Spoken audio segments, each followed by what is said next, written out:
गौरव की अनुभूति होनी चाहिए। जितनी प्राचीन परंपरा संस्कृति हमारी है, इतिहास से भी परे हम लोग हैं। हमको इतिहास के दायरे में कोई कैद नहीं कर सकता। उससे भी आगे जाकर के हजारों करोड़ हजारों वर्षों की एक इतिहास है हमारा, हजारों वर्षों का है। अभी 500 वर्ष का भगवान राम का अभी तो प्राण प्रतिष्ठा का पुनर्प्राण प्रतिष्ठा का कार्यक्रम अयोध्या में संपन्न हुआ। और अब भारत इस रूप में किस उत्साह के साथ जुड़ा है, दुनिया जुड़ी है, दुनिया अद्भुत है। लोगों के लिए कौतूहल और आश्चर्य का विषय है। अभी आपने वाराणसी का देखा होगा। वाराणसी में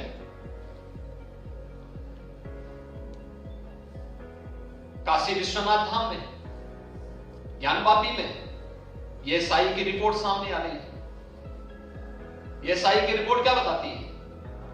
बहुत कुछ आपके सामने उदाहरण प्रस्तुत करता है, लेकिन उस विरासत पर जो प्रधानमंत्री मोदी जी ने आजादी के अमृत महोत्सव वर्ष के समय आपको उपलब्ध कराया था, हम आजादी की लड़ाई को अपनी आंखों से नहीं देखे, देश को आजाद होते समय हम नहीं देखे, लेकिन जब देश अपनी आजादी का अमृत महोत्सव मना रहा था, हर घर तिरंगा के माध्यम से हम इस महोत्सव में सहभागी बने थे, क्योंकि हमारे पूर्वजों ने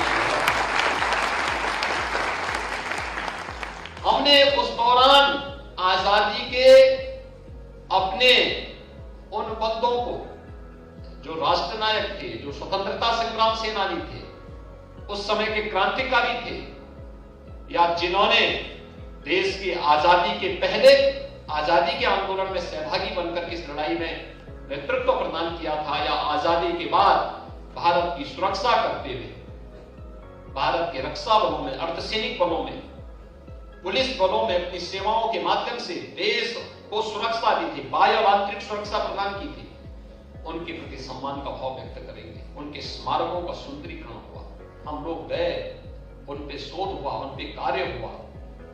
ये चीजें उस समय प्रारंभ हुई। तो विरासत पर गौरव की अनुभूति कर रहा है। हम राम पर इसलिए क्योंकि राम हमारे पूर्वज थे, कृष्ण हमारे पूर्वज है।